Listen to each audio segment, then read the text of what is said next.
Faisons le bien ensemble, Scooby-Doo. Un jour, à Crystal Cove.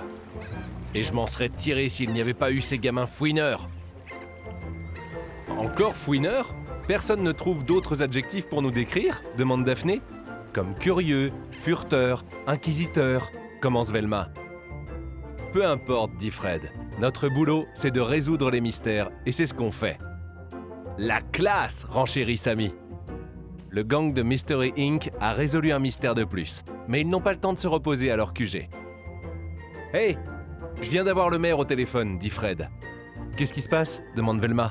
« Il n'y a pas assez de bénévoles pour aider au parc de Crystal Cove, au refuge pour animaux et à la banque alimentaire, répond Fred. « Ce n'est pas un mystère, dit Daphné, mais aider notre communauté est tout aussi important. »« Je suis d'accord, dit Sammy. Mais il me faut un snack avant. »« Moi aussi !» « Tu peux prendre un snack dans la Mystery Machine, réplique Velma. « C'est l'heure de faire le bien. »« Sapristi !» s'exclame Daphné.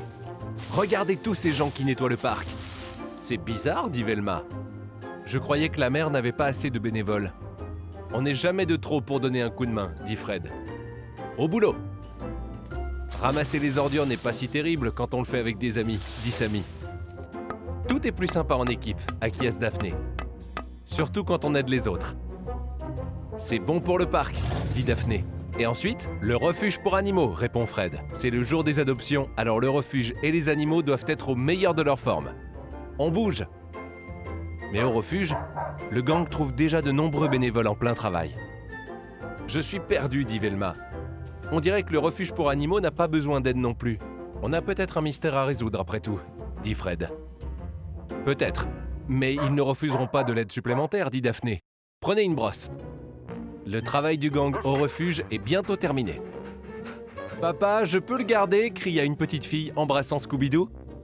« Désolé monsieur, s'excuse Sammy. Ce chien a déjà un foyer. »« Mais celui-là pas encore, dit Velma en montrant un chiot tout mignon. »« Je crois qu'on a fini ici, Scoob, dit Sammy. Allons voir à la banque alimentaire. » À la banque alimentaire, le gang est surpris une fois de plus par ce qu'il découvre. « Zoinks! C'est mon imagination ou est-ce que cette queue est très longue ?» demande Sammy. « Tout à fait, » confirme Velma. La mère devait avoir des informations dépassées. « Regardez toute cette nourriture! Miam! Double miam, dit Sammy. « On n'a pas le temps de manger, les gars, dit Fred. On a de la nourriture à donner. »« Cette nourriture va aider beaucoup de gens dans le besoin, » explique Daphné. « Et en travaillant tous ensemble, ce sera correctement organisé en un rien de temps, dit Fred. « Alors pourquoi la mère nous a appelés ?» demande Velma.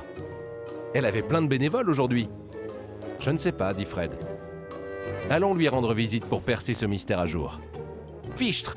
Peut-être que toutes ces voitures sont un indice, s'exclame Velma. « Il n'y a qu'un seul moyen de le savoir, dit Sammy. Entrons !» Surprise!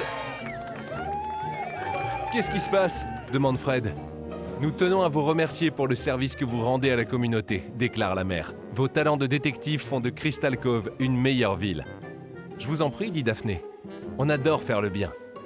Mais il nous reste un mystère à résoudre, dit Velma. Pourquoi nous avoir demandé d'aider en ville alors que vous aviez déjà plein de bénévoles? C'est simple. Par quel autre moyen aurait-on pu garder cette fête secrète pour vous, bande de gamins fouineurs? Je dirais que travailler ensemble a donné des résultats qui ont du chien, ajoute Sammy. Qu'en dis-tu, Scoob? Scooby-Dooby-Doo! Pour d'autres histoires de Scooby-Doo, consultez les ouvrages palpitants de Capstone.